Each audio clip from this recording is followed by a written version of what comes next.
I, 55 male, have been happily married to my wife, 36, for 10 years now. We have a young grammar school-aged son.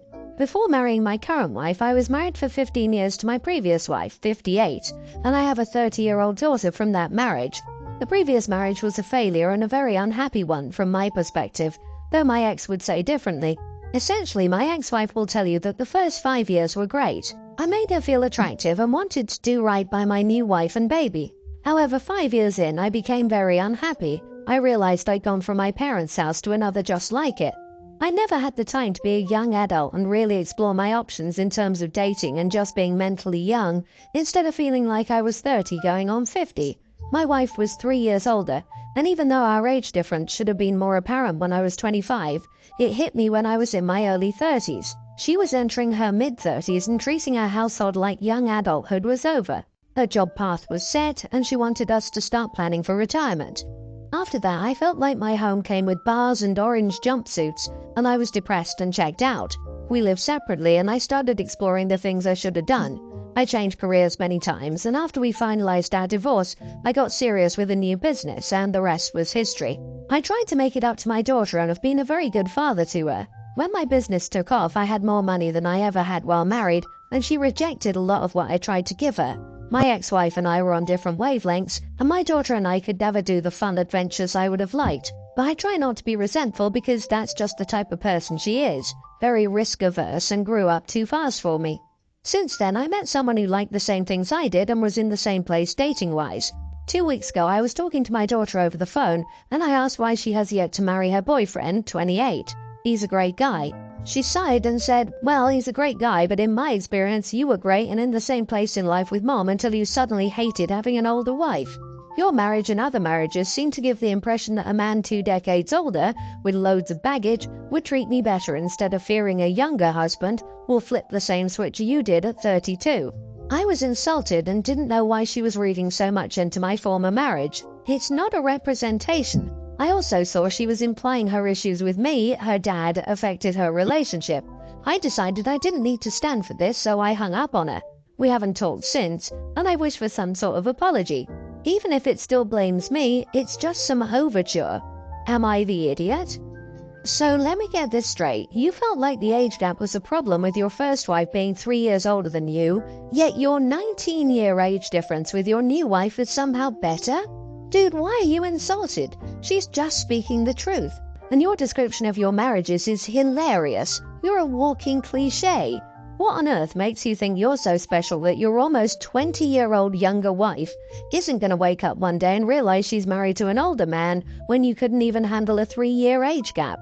After all, when you're 70, she'll still be much younger than you are now. You are the idiot for hanging up on your daughter. You still haven't grown up. But...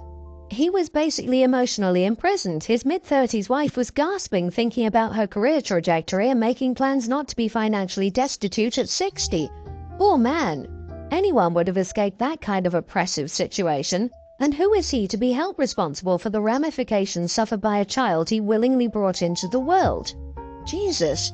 Basically, OP was bothered by the age gap with his ex-wife and went on to marry someone who could be his daughter. That seems legit. LOL. Well, he and his younger wife were on the same wavelength. And we can see that he chooses to act like a freaking child with his own adult daughter, who seems to be more mature than he is. Don't forget that his daughter grew up too fast for him, so he didn't connect with her. You, walking cliche, is precisely right. Men like this think their wife is mature for her age, when really it's just that he's immature for his. You are the idiot, OP. It seems like you've been really low on empathy your whole life, so it makes sense you think you're the injured party here. You had a midlife crisis and dumped your ex-wife to get a younger woman. Stop pretending that's not what happened. I, 20 female, babysit for some extra cash on the side. This just happened and it's eating me up, so here we go. So the family ordered pizza for dinner. Mom left cash on the table for me to pay. It was me and 2 boys, pre-tween and tween, a large cheese pizza and breadsticks. I've always thought that the babysitter could have a reasonable amount of dinner if expected to serve it. I've babysat a few times and have never encountered this. When the parents came home to relieve me, they asked how tonight went. I said fine and said that the pizza place was really good as I'd never ordered from there before. Mom looked at me puzzled and asked why I ate the kids' dinner. I said I just had 2 pieces of pizza and a breadstick. I feel as if this was not an inappropriate amount to eat. However, the parents disagreed. Dad said they didn't expect to have to feed me dinner and told me not to eat their family's food. Overall, I'm very uncomfortable and confused by this experience. Both boys were fed and didn't complain about being hungry for the rest of the night. I've always assumed, perhaps wrongly, that if I'm expected to serve dinner as a sitter, I'm welcome to have a serving. Is this something anyone else has experienced? Am I the idiot? Edit, I arrived at 5:30, so I guess I could have eaten beforehand. I ate 2 pieces and there were leftovers. Wow, not the idiot. That family is rude and cheap as heck. I usually order extra to accommodate babysitters, ask their preferences for pizza toppings, etc. if we order pizza or any kind of food. I also let them know where the snacks are and to help themselves to water, soda, Gatorade, etc. in the fridge. I nannied and babysat for many families over the years, as a teenager and young adult too, and it was always like this as well. What an idiot family. Don't babysit for them again. They are incredibly rude. The way they said it to OP was so awful. I had such crippling social anxiety when I was that age that if someone had told me, "Why did you eat the kids' dinner?" and I didn't expect to have to feed you dinner as well, don't eat my family's food, I would have been so mortified and upset, I'd have probably never babysat again for anyone. Those words would be burned into my brain for years. What awful people. I cannot believe they're mad over a couple of slices of pizza. Me too, I would have taken it a lot harder than OP did. What grown damn adults say that to their 20-year-old babysitter? Also, OP doesn't say how long the babysitting job was, but I've been a babysitter for some long jobs. Think 4 or 5 p.m. until well after midnight. Depending on the job's length, the family might be even worse to expect OP not to eat anything. My 48-male daughter, Teen, has gathered some followers on social media and started to get approached by some brands to promote their products. I don't know the first thing about this digital influencer culture, but I like that she's happy creating her content. We went through a family tragedy when my first wife passed 3 years ago, and I believe the dedication to her channels had a significant positive impact on my daughter during a difficult time in her life.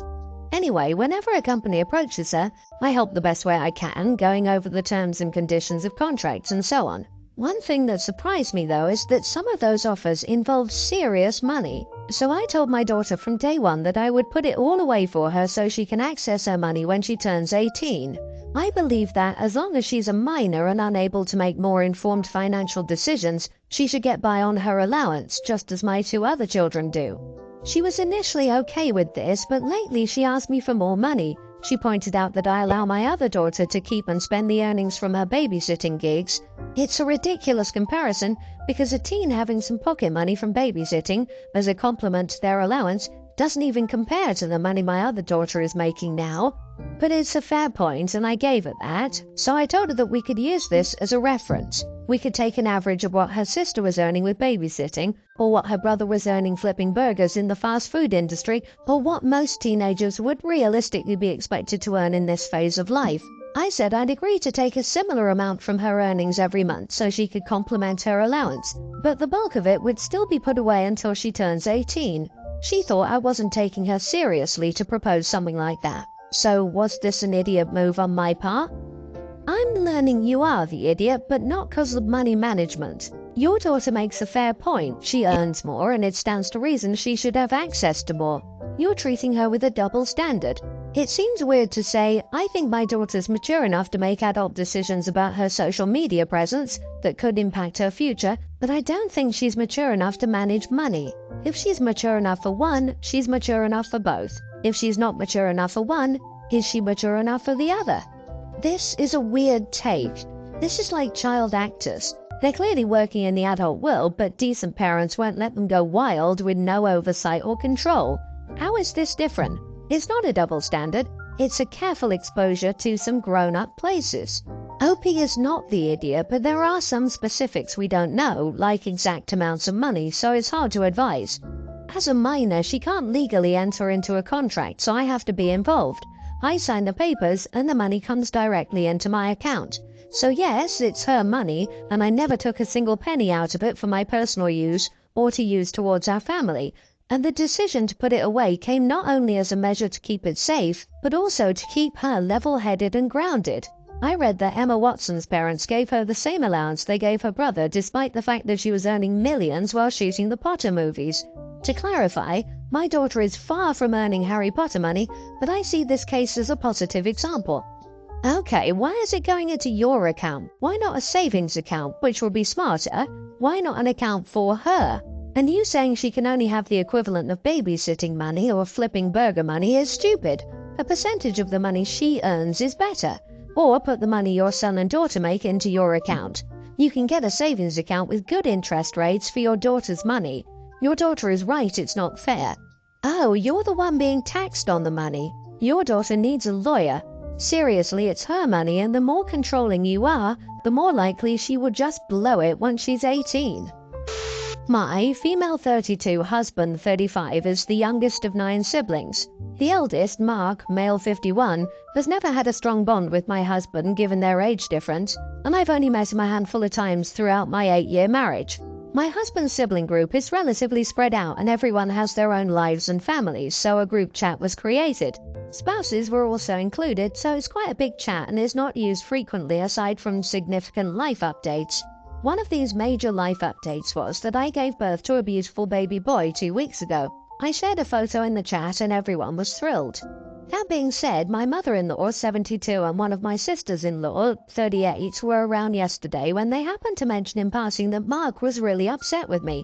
I was totally baffled as to why. I barely knew the man. My sister-in-law told me she'd seen him a few days ago and had asked him something about meeting his new nephew. Apparently, Mark had no idea what she was talking about, and it came out that he had left the chat and hadn't seen the news, but he was frustrated that I hadn't taken the time to send him a personal message letting him know of the birth.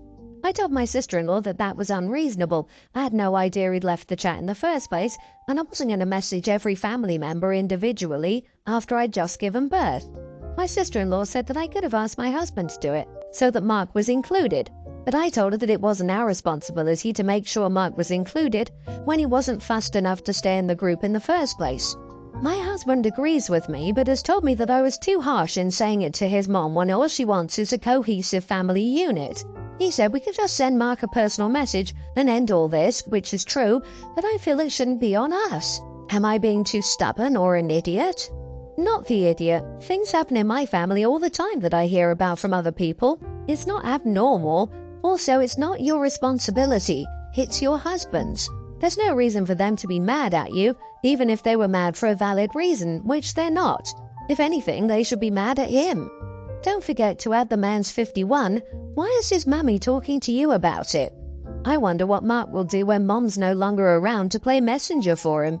Does he have a replacement lined up, or will he brood over perceived slights in silence? Looks like the 38-year-old sister is lining herself up. Wow, I'm sorry, OP, but could these people be any more dramatic? Mark left the primary form of communication and then got mad when he was out of the loop. That's just stupid. Tell him to man up and be accountable for his actions. You have no reason to be sorry. Mother-in-law is just making things worse and making drama out of nothing. You already have a baby. You don't have to baby your mother-in-law's baby too.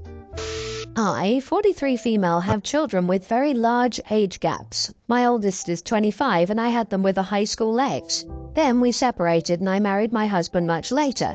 My younger two are tween and pre-tween. My younger children believe in Santa, while my daughter's son, kindergartner, doesn't. She raised him not with the Santa magic, which is perfectly okay. I would rather not have it ruined for my children who believe in Santa. I was having Christmas at my house, and I asked my daughter if she'd please talk to her son, because I wouldn't like the magic ruined for them. I still put packages under the tree with "From Santa" on them, and leave out cookies and reindeer treats, bird seeds. My daughter told us she wouldn't make her son lie, and my children are old enough to understand if her son decides to say something. I told her they could spend Christmas at their apartment if she wouldn't talk to her son. My daughter didn't like that and said I was choosing my younger children's happiness over hers and that I was being completely unreasonable. My husband supports me but thinks I might be a little high-strung as our children get older. I just want to keep the Christmas magic alive.